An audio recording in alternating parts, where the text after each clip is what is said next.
Good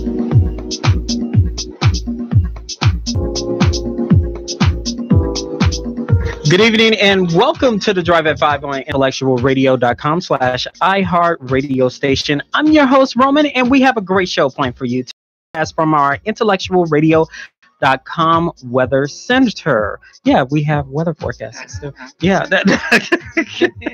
Today, mostly cloudy and humid. High 68 degrees tonight. Mostly cloudy and humid. Low 63 degrees tomorrow. Cloudy and humid again. Don't be surprised if you see some patchy fog out there from here and there in spotty areas. High 77 degrees tomorrow night. Partly cloudy. Low 65 degrees. Wednesday, yes, the sun is going to come out. Some sunshine, high 77 degrees. On Thursday, there will be a chance of showers and thunderstorms throughout the day, high 76 degrees. And on Friday, showers and thunderstorms in the morning, then clearing skies and sunny throughout the day, high 80 degrees. On high 91 degrees. Oh, my God. Break out those short sets. The drive, yeah, I know. The Drive at 5 is also part of the new Monday night lineup, starting with a new show at 3 p.m. called Rising Icon. Scene Chicago at 4 p.m. Policy Matters with Jerry Brown at 6 p.m. New Black Leadership at 7 p.m. Dream Makers at 8 p.m. 9 p.m. Chronicles of Ron and Chat That at 10 p.m. Also, the Drive at 5 is part of the fabulous 5 at 5, only on IntellectualRadio.com. Today, my guest is UNCF, which stands for United Negro College Fund, Area Development Director of Chicago. Please give a Drive at 5 welcome to Lisa Rollins. Welcome to the Drive. Welcome. I'm glad to be here. Please give IntellectualRadio.com/iHeart Radio station your background. Oh, I've been back with UNCF. Your mic right there. Okay. Yeah, Sorry. I've been with UNCF. The first time I was 4 years, now it's 4 years again, so a total of 8 years. I believe in HBCU education. I'm a graduate of Bethune-Cookman College, which is now Bethune-Cookman University. My mother also attended school there, and I have a daughter there now, so 3 generations at the same school. And Bethune-Cookman is a United Negro College Fund school. Oh, okay. A lot of people don't know that. Yeah. Was started by the Methodist Church, but also UNCF, it's been part of it since its inception 74 years ago. Okay. Now, in your mission statement states the following quote, UNCF envision a nation where all Americans have equal access to education, a college education that prepares them for rich intellectual lives, competitive and fulfilling careers, engaged citizenship, and service to our nation. End quote. Can you elaborate a little bit about the equal access to a college education for us? Well, first thing I want to say is that most people don't know that UNCF is the largest funder of minority scholarships in the country, but not just to our 37 schools, not even just to the 103 HBCUs. We have students that attend school everywhere. Some of our dollars right now we have students at DePaul, at Columbia. So the first thing that people don't realize is that based on what the donor wants, is how we set up our scholarship program. So if the donor says we want kids to have a 2.5 and our preference is that they go to an HBCU, but they can go to any other accredited university, that's what we do. So our scholarship programs are to help children not just enter college, but also complete college and finish it. The equal access to opportunity, and this is something that not a lot of people know. In February, there was a film that came out called Tell Them They Are Rising. Did you happen to see it? No. No. Okay. I'm being honest. No, that's okay. It's on PBS, and it was a documentary about HBCUs and how they came about. And there were a lot of things in that documentary that I don't think a lot of people knew. But at one point, there was no other place for us to go to school besides HBCUs at one point for us in this country. And today, there's still an alarming amount of first generation college students.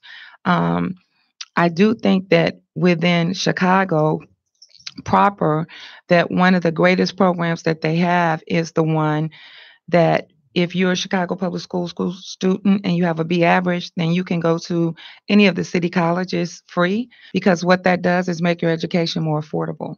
And we have a program with Chicago Public Schools and with city colleges where we are a pathway, and some of those kids automatically come into our program with a tuition waiver, a scholarship. But the most important thing is that they already have 60 credit hours and that they receive free. So you're saying it depends on the donor, Yes. and sometimes the donor has certain criterias. So my question is, a lot of people, which I was going to save down the line, but I can ask it now.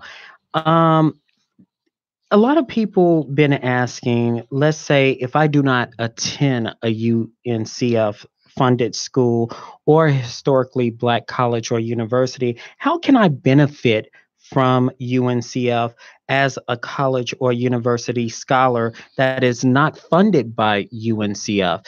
A lot of people are faced with the problem of, let's say, if I go to, let's say, Concordia University, Dominican University, and I'm a minority student and I need some funding, some scholarships, and it's not an HBCU Or university. UNCF school. Right. So, like I said, so we have a program with the city of Chicago where their employees give us dollars, and those people that receive the dollars could go to Concordia. It's just based on what the donor says. We have a program with several companies that are funding STEM scholarships, science, technology, engineering, and go to a UNCF school or HBCU. It just is primarily what the donor wants. And we have so many programs, but the best way to find out if you qualify for those dollars is you go to uncf.org/scholarships. I actually helped a parent that was from East St. Louis. She called me up and she told me the story about her daughter. And I told her, I said, well, let's go on the website right now. And she said she had been on our website, but she didn't find any programs that her daughter qualified for. So I went on our website with her and found 3 programs that her daughter could qualify for. And her daughter's going to University of Illinois at Chicago Loop. So it just depends on what we have open at the time. So what you're saying is if they have problems, they can call UNCF. Yeah, they can call me. And you'll walk them through. I will. Correct? I will. Okay. That's what because my a lot job of a lot is. of people I've looked at the website as a doctoral student trying to figure out ways myself, and a lot of times they're like, I don't know, I don't qualify. I see a lot of scholarships that's geared towards African American women, not towards higher education. So I know you're saying that it depends on the donor, but if someone has a master's or pursuing their doctorate, what about those? Okay, so I just got this question because we have a person who went to Jackson State and he's in graduate school now and he's getting his MBA. So I called my headquarters office to see if we had any programs available for people getting their MBAs. We didn't, but I also knew that the National Black MBA Association has scholarship dollars for people getting their MBAs. And I also referred him to 3 other scholarships. What I tell a person when they're trying to go to school is that your responsibility to yourself, or for some people who don't have parents or a family system to support them, you really need to go to the financial aid office and make them know who you are and make them understand, because there are a lot of things that schools can do. Say, for instance, if you're going to school in Florida and you have to pay out-of-state tuition. The school itself can waive out-of-state tuition. That's just extra money they get. I mean, they can give it back to you in the form of a scholarship. But if you talk to them and walk them through it, so there are things that I try to tell people based on their situation.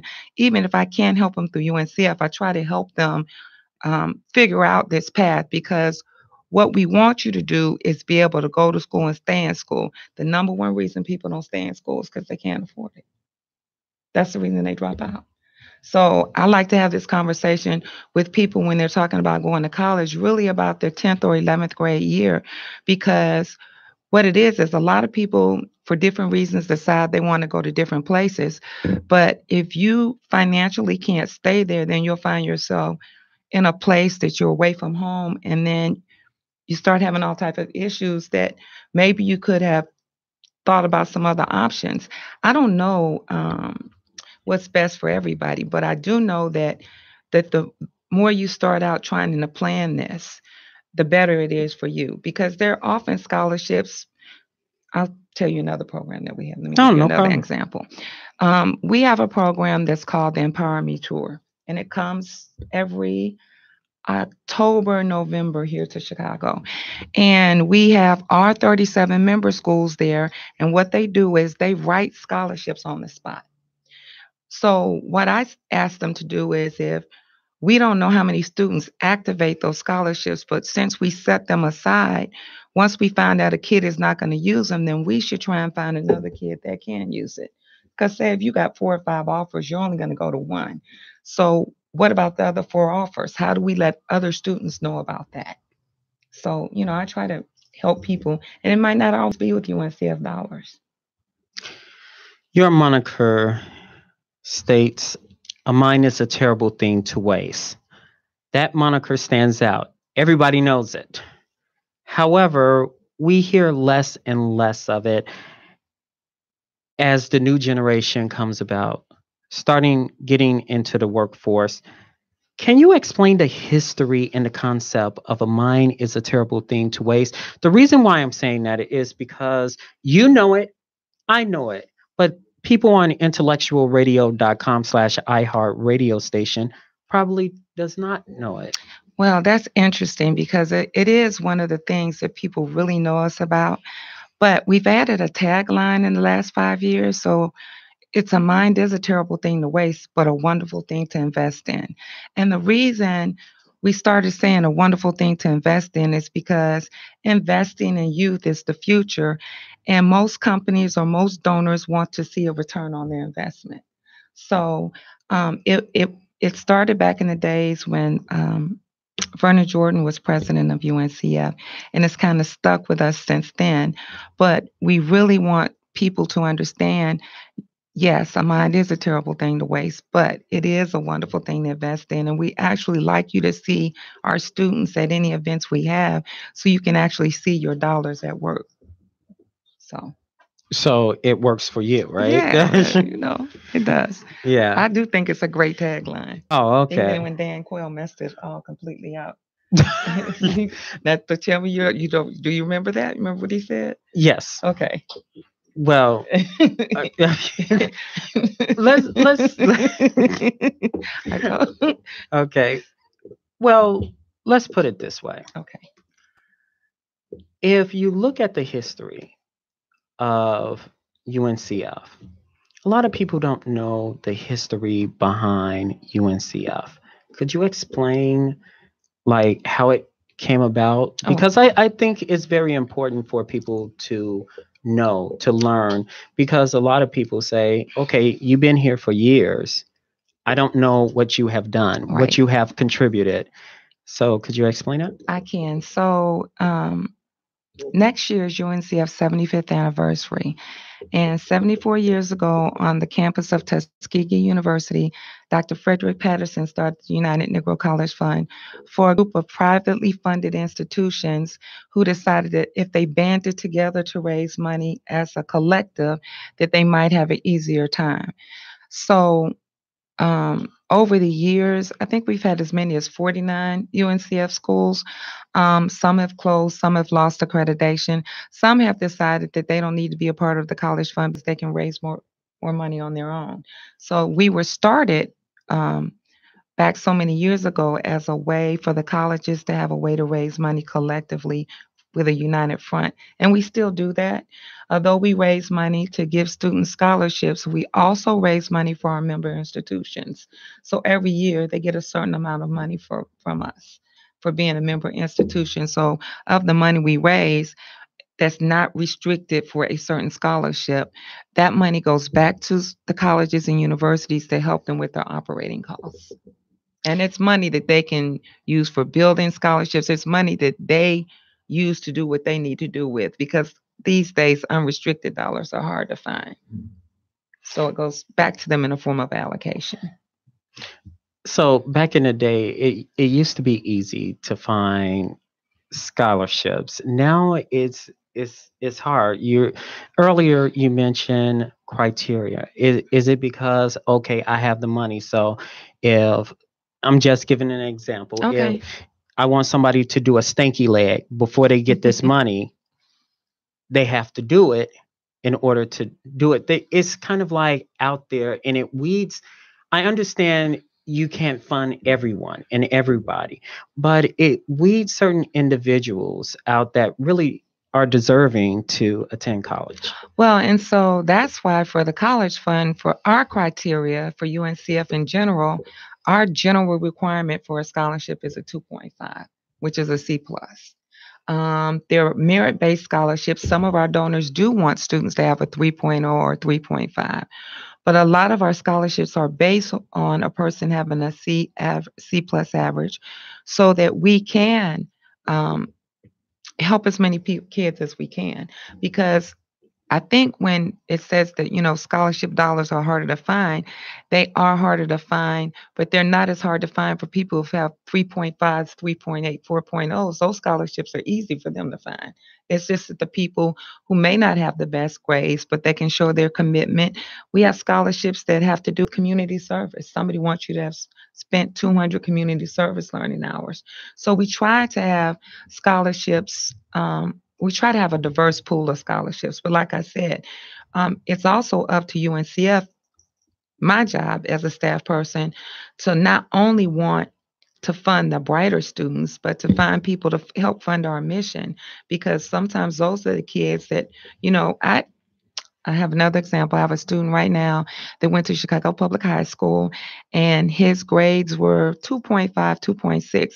He's now on a scholarship at Morehouse, and his grades there are better than they ever were in high school, because he got there and he got around people he wanted to achieve. So he's got like a 3.5 now, and he's graduating in December. So those success stories, people don't hear. Why it's not really out there like it used to be? Well, for one, I think we have a pretty good website, and we have a lot of stories and testimonials from students on our website. And every student that receives a scholarship from UNCF, one of the criteria when they get the scholarship is they have to send us back a letter saying what it meant to them or how it helped them. So we have stories, especially in the Chicago area.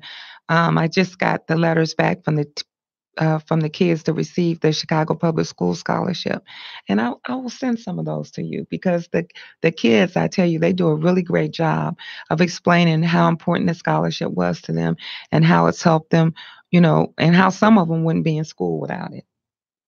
I'll do better than that. I'll let you read it on the air. Okay, well, I don't See, have that's any the right first time I saw now. you smile there. I'm tired. You asked me that earlier. Describe some of the scholarships and other items UNCF provides to a potential Black college student. We have a pamphlet that's called Getting Ready to Go to College, which really walks you through all the things that you need to do to go to college. And I think that's one of the best pieces of information we have. We used to have a college guide, which had all of our schools in it, but now that's online. More and more things are going online now as we're trying to do this paperless society.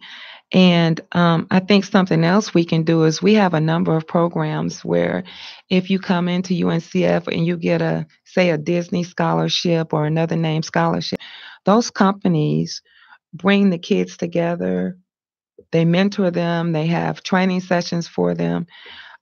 We have some scholarship programs which are intern based. So you come, you work a job for the summer, and then as an incentive, that company gives you up to a certain amount So you already know that you're working for the company for the summer, they're paying you, and then you're going back to school with a scholarship.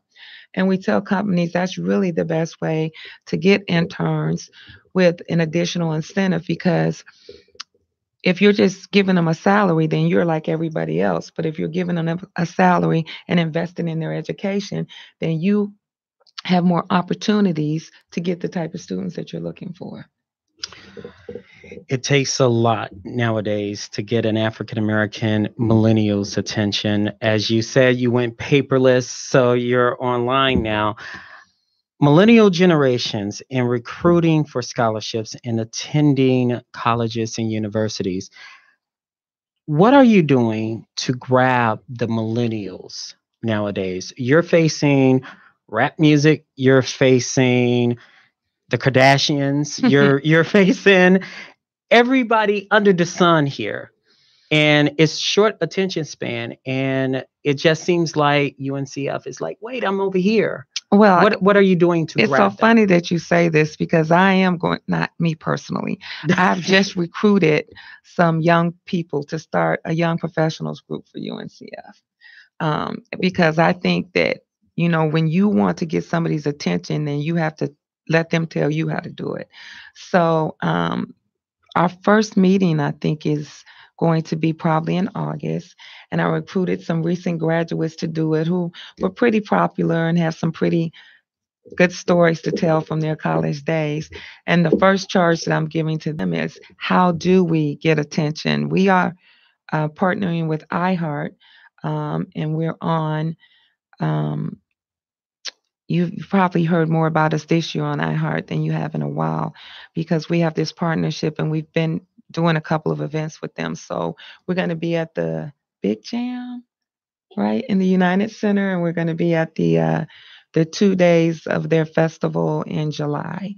So we'll have information out there that people can learn about UNCF, and we're doing the Peace in the Streets festivals with them. So we're trying to go in the neighborhoods as much as we can.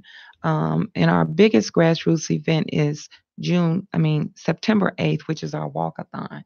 And that is really where we have people come out and come from different organizations, sororities, fraternities, church groups. So that's our big event that we have in September. We usually have it the second Saturday in September. Back in the 80s. Mm-hmm. You remember the 80s, right? Why do I have the feeling he's trying to make me feel so old? I graduated from high school in 80. He's like, back in the 80s. Okay. Back in the 80s, there was a movie called School Days. Yes. Then in the late 80s, early 90s, you had A Different World. Yes. We see less images of Black education or higher education on the internet or television these days, unless you Google it or go to the old Netflix or Bounce TV to see it. What is UNCF doing to promote Black positivity or Black higher education to expose more to the Black community? Well, I think we're doing a couple of things. We actually, our president, Dr. Lomax, they actually do a series of summits at our headquarters in Washington. But more than that, we also have people that we have to lobby Congress and try and help get more funding for HBCUs. We also are doing what I'm doing now, talking to you. I did a couple of radio shows last week with Dr. Janice Jackson, who's one of our honorees, on Saturday night. But I think that in the days when I was here in the early 2000s, I think that UNCF, more people knew us because we did more events. And that's not the best way or the way we like to raise money, but we always had something going on. I mean, we used to have the telethon, which we don't have anymore. And if nobody knew anything about us, they remembered an Evening of Stars with Lou Rawls. So I think that we have to constantly, with a very small staff, try and stay visible and get people to volunteer like yourself and help be a messenger for us. You said volunteer. I didn't see how I put that on you. You're like, I didn't offer to do that. I didn't offer to do that. The Trump administration Mm. You said it, I didn't. I didn't say anything. I just said, The Trump administration is on record on several media outlets, including Huffington Post, CNN, have reported that the Trump administration, with the photo of every major historically black colleges and university president, and he's sitting in the middle. They said they have funded the historically black colleges and university. However, CNN did an investigation, TheRoot.com did an investigation, Essence did an investigation, and they said the only thing that the White House did was to transfer from one location to another. Could you explain, because every black surrogate that he has, which is 2 or 3, and I'm not trying to be funny, I'm just being accurate.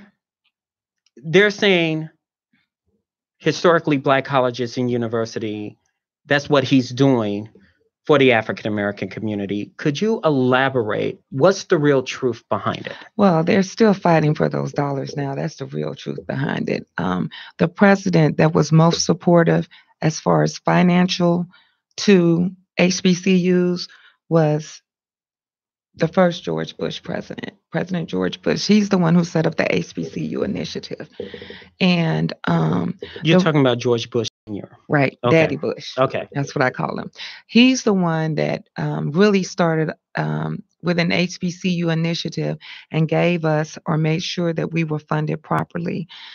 The thing that a lot of people don't understand, and this happened during the Obama administration, was when they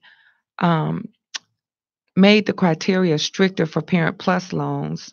There are almost 60,000 kids that had to drop out of school because their Can you describe what is a Parent Plus loan? Yes. So a parent, when they build your financial aid package and they build it with loans, some of the time they assume that your parents can take out a loan for you to go to college.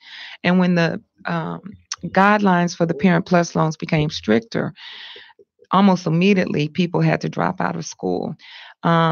What they did on the other side of it is, if your parent no longer qualified for a Parent Plus loan, then they increased the student loan package by $6,000. But if a kid or a family is really trying to go to school, what you want to hope that you can do is come out of college debt free. Now, that's a tall task, because for many of us that had to have student loans, and I had a very small amount, I was blessed. I was on scholarship and I was able to work myself through college.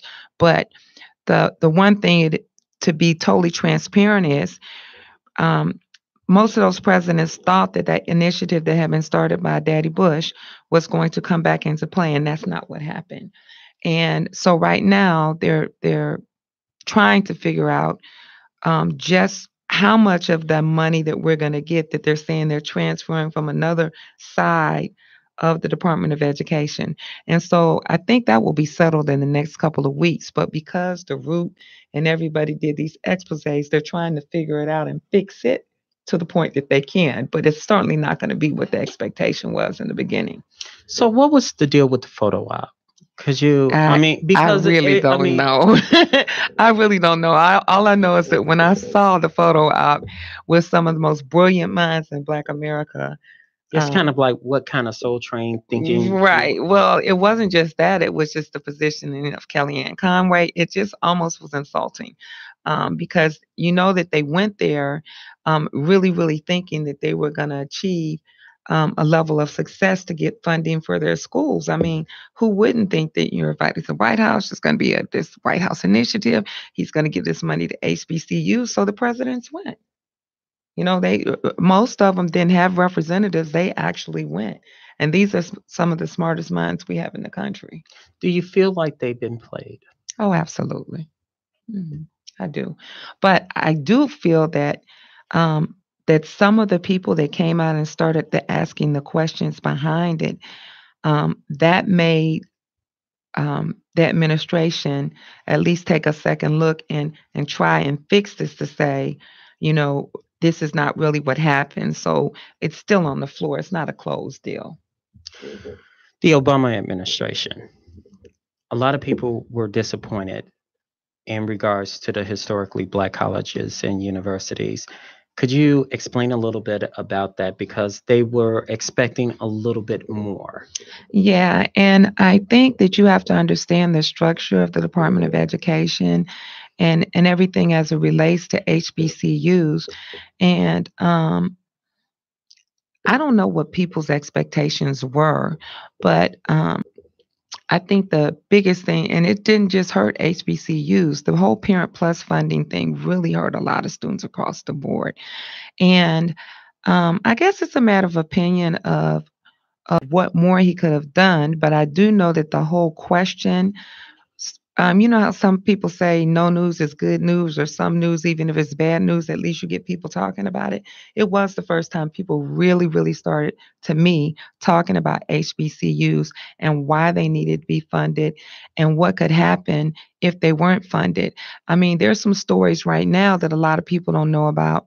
So a lot of people know that Morris Brown was shut down, but Morris Brown is actually open. They only have 35 students now, but they did this huge But what led to them closing? lack of funding and accreditation. So once your funding goes, you start having accreditation problems.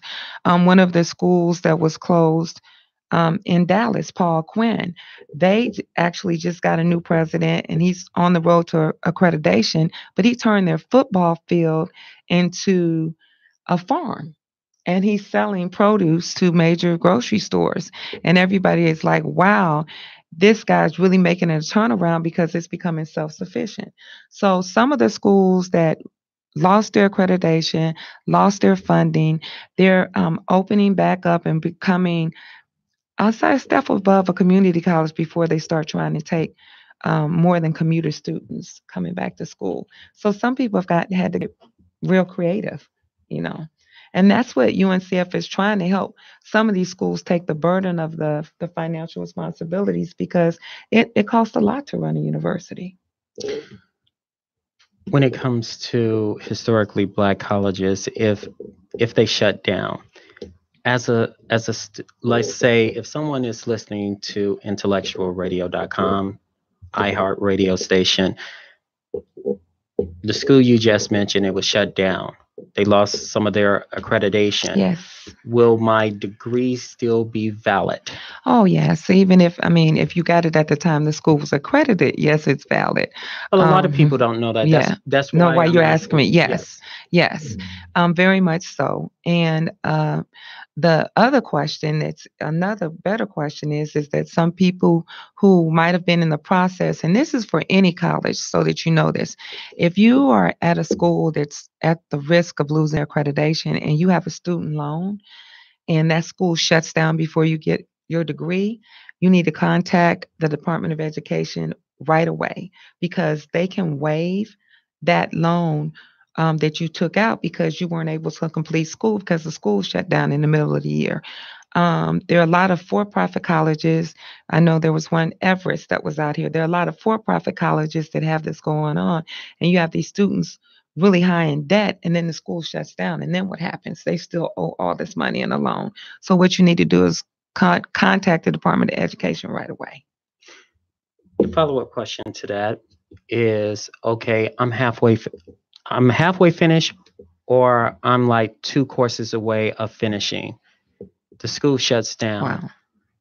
What will happen? So, and I can't speak for a lot of schools, but I will give you the example of one. What they did was they made transition agreements with the universities that were around them. And they said to them, we've got these students really this close to finishing school. What is a way we can work out an agreement to get the credits counted and have them graduate? And that's what I would say. If you're in that situation, the first thing you need to do is contact another school that might be close by, or if you have to go back home, contact, another school. I think information is the key thing that you need to know or have, and you just need to talk to the people that are in the registrar's office and in the financial aid, because you just need to know how that impacts you. Another thing that you just made me think about is back in the day in the 80s, you could go to school 8, 9, 10 years and still get financial aid. Well, financial aid has a cap now. Yes, like So 150,000, right? exactly. And you only have so many years. And so you really need to make sure But before. but that brings a valid question. Once you deplete it, that's it. That's it to some degree based on your circumstances. So if you had to transfer, you had a member of your family that was sick, and they say, you know what, you've reached your financial aid maximum, I still would tell you to contact the Department of Education because there are some special circumstances. But back in the day, people could go to school, not do as well as they should, and their financial aid package would pay for a class 2, 3, and 4 times. You can take a class twice now that your financial aid will pay for it. If you don't pass it either one of those 2 times, you're going to have private funding or a package because it you can no longer pay for that out of that money. And that's, I think, the biggest difference for financial aid funding. And some people who went to school and have children that are going to school, the financial aid package has changed so greatly. I don't know if most of your listeners know, but about 4 years ago, you had to have your FAFSA, your financial aid information submitted by January 1st. Well, now it's by October 1st. So everything has been moved up. And I also tell parents that if you were in one situation when you filled out your financial aid paperwork, let's say in October, you had a job, but you lost your job in February and March. You need to call the Department of Education, amend your financial aid paperwork, and let them know that you're not working anymore because they will readjust your financial aid package based on your circumstances. Since Black Lives Matter movement, more and more African Americans are attending colleges and university. There is a spike in historic Black colleges and university attendance, according to PBS. Historically, Black colleges and university has seen an increase in Black interest in higher education. However, according to NPR, showcased the importance of a Black educator teaching a future Black scholar will give them more tools in education than their white educator counterpart who is teaching a future scholar. In essence, despite the rise in historically Black colleges and universities among Blacks, they are being taught by white educators. It's primarily in UNCF funded schools. How UNCF funded HBCU will close the gap or impact because currently they're being taught by their white educators, Right. and Blacks are saying, I will feel more comfortable, I will learn more with a Black educator. Your response? Well, I think that's a tough challenge that they have at HBCUs, and I think it's because of the budget issue. The best and brightest minds, unless they make a commitment to come back and work at an HBCU, they're probably offered more to work at a predominantly white institution, which is not the best thing to say, but it's the truth. You can't compete. Some of our schools can't compete with other markets. But I do think that there's a fair amount of people out there that decide that where I want to be is at an HBCU. And that's where I'm going to go. And that's where I'm going to align myself. Now, I do have a niece that went to Ohio State, and where 6% of the population is African American. But the president of Ohio State, the dean of students, there are like 10 people in their top leadership. They're all African American. So, the disparity, I guess, could be seen on both sides. But the one thing that I will say is that whenever anybody talks to me about where they think they should go or where they think they should be, I just tell them to go visit one of our schools. Mary Manuel went to Atlanta in March, and he hosts the mayor's luncheon for us every year. But this year on International Women's Day, he actually visited Spelman and Morehouse. And he took a team of community leaders there. And they had a really good time on our campus. And I don't think that had we been talking about UNCF or expressing how great our schools were, or even he sat next to one of our students, and I just thought it was really great. And then while he was there, along with him taking a tour, he met with students from Chicago and other places in Illinois while he was there.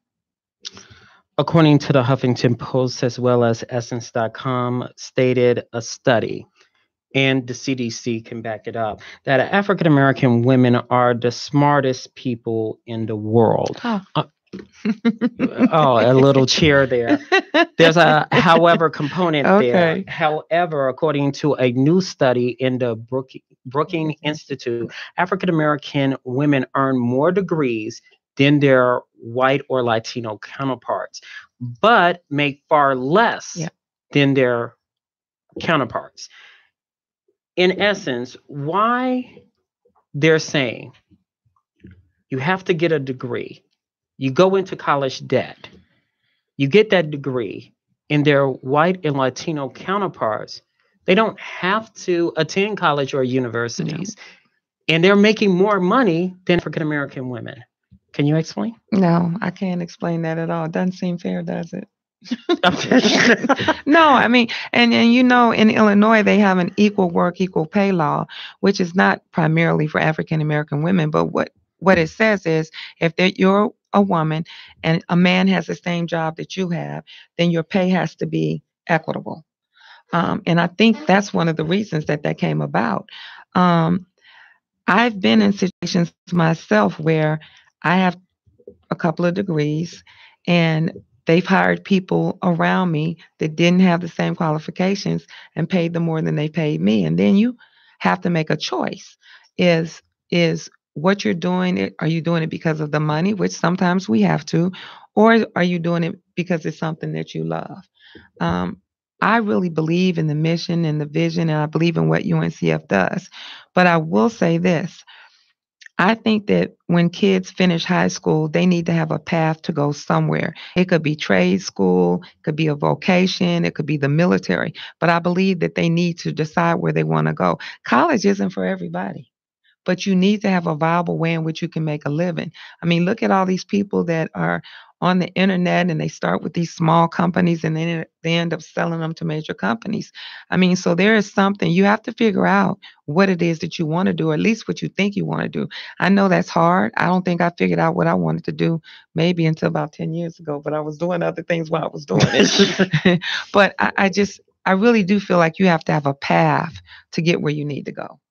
And but you got to plan some it. women would say that's kind of like a corporate answer there. Yeah. I mean, it's kind of like I did what I supposed to do. Why am I working 16, 17 hours a day or something like that? Yeah, and I have a degree, and this person, or let's say this chick, comes in and just walks in, say hi, and basically like she makes more money than you, and you like that chick. Well, I still think maybe corporate answer. Chick. No, well, I'm gonna say the lady or whoever it may be. I think it's got a lot to do with corporate culture and the organization that you work for. When you're young, sometimes you start off saying, I want a job and I want to make X amount of money. As you get older, it's not so much about the money as it is about the fit, the environment that you're going to have to work in. Can you work in an environment? Because all jobs have their issues, but it's how you deal with them and how you can work. When I was younger, if I was interviewing for a job and there had been people in the job, maybe it was like 3 different people in the job in the last 3 years, I would have thought, oh, well, that wasn't me. I can do things differently. As I'm older, if I'm looking at a job and I've seen there's been a lot of turnover, I'm not even interested in that. So I think it has a lot to do with, and I don't want to say that's just the way it is, but I think it has a lot to do with the person and it has a lot to do with the organization because, like I said, I've been in that situation before and I went straight to human resources and dealt with it head on. I ended up leaving the place that I was working. Well, how can they like solve it? I mean, it seems like it's a growing number. If you paid your dues. Well, what do you think paying dues is? This is an interesting question. Well, see, that's what. No, seriously. Because okay, so I have a degree, but that doesn't mean that I'm book smart, that I know my job. I know a lot of smart people that are in the wrong job, so they just can't do them. I don't believe that you wake up every day and just say, oh, I want to go to work. I'm going to completely mess everything up. So when you say pay your dues, that's just an interesting question for me because millennials that are coming out of school now, I'm always anxious to hear what they think about why they should make all this money when they just walk out of it because they have an education, they have a couple of degrees. But what is it you think that sets you apart that you immediately need to make a six-figure salary at 25? Valid point. Well, I'm not saying this to be funny. I'm just saying, I'm telling you the way I talk to students all the time who are like, I'm not going to take a job for less than this because I went to college. Okay, but you have to start somewhere, and it kills me. But a lot of people say, okay, I start this. That's the point of a resume. That's the point of lining things up. I've worked from here to here, here to there, blah blah blah. And some people say, okay, I'm going to call this corporation. I'm going to call this office and see about your work ethic. So, do you think that a resume gets the person a job or No, an I'm not saying interview? that. No, I'm asking. I'm not saying that. Okay. But it's kind of like the first point of contact. You got to send a resume. Sometimes this goes off of referral. But some point, they have to like know your work ethics. I agree with that. And they already know at some point that okay, she comes from this corporation and she has experience. So the question goes, why is she making less? Well, the question goes, do you settle for that? I think you have choices. I mean, you can choose to stay, you can choose to leave, but whatever you do, you still have to do your job. Like, I think that's a very personal question, but I still say do your homework first because you can talk to people within an organization and find out how they treat their employees. I mean, if a place has a consistent, the turnover rate is 40, 50%, there's something wrong with that environment. If nobody can keep a job there, if everybody's always leaving, then that doesn't sound like a place that I want to be. Their corporate culture is not one that's a positive one.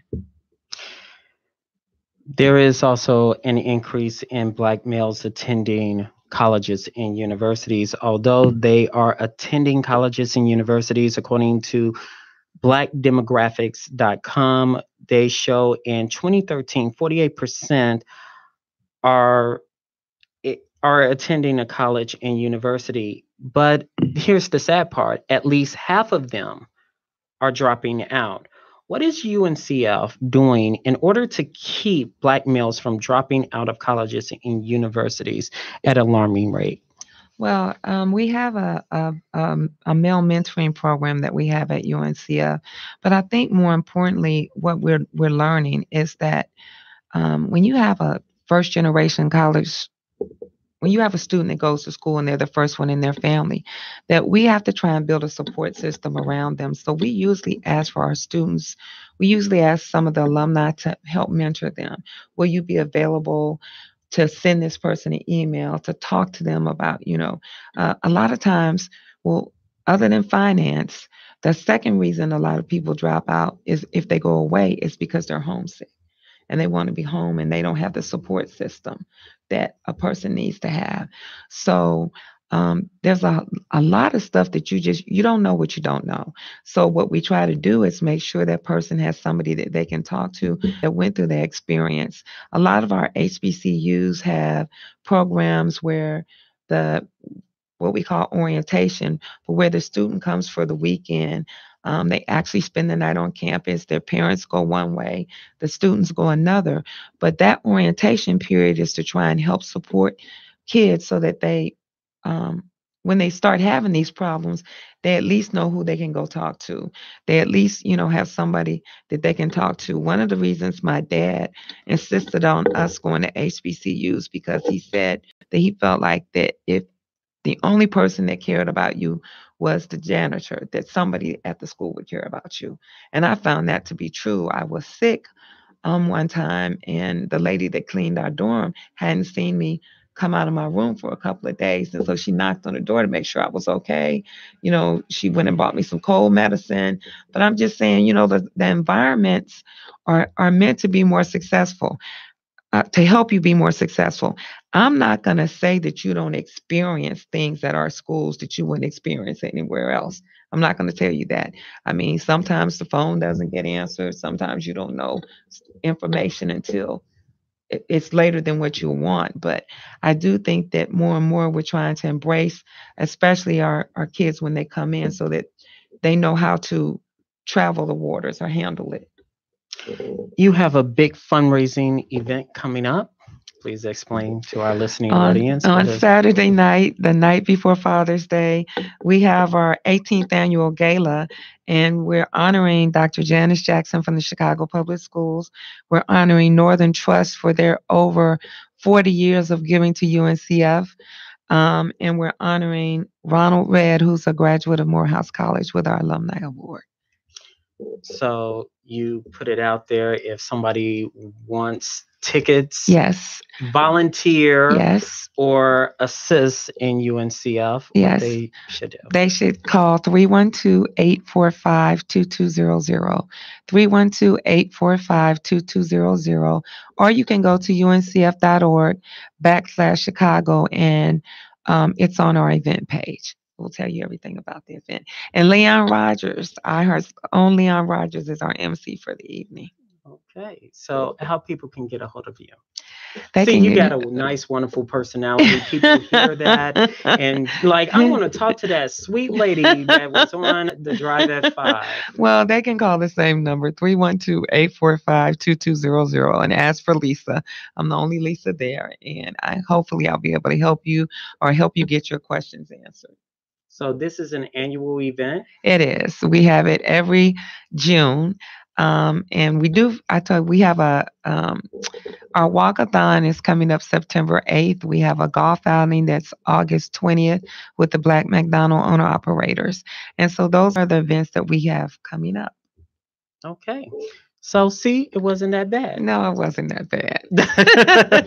That's going to do it for us on the Drive at 5 on IntellectualRadio.com. Thanks to Earl Winfrey, our executive producer, Wanda, who's behind the scenes. And I will see you next week. Have a good week, everyone.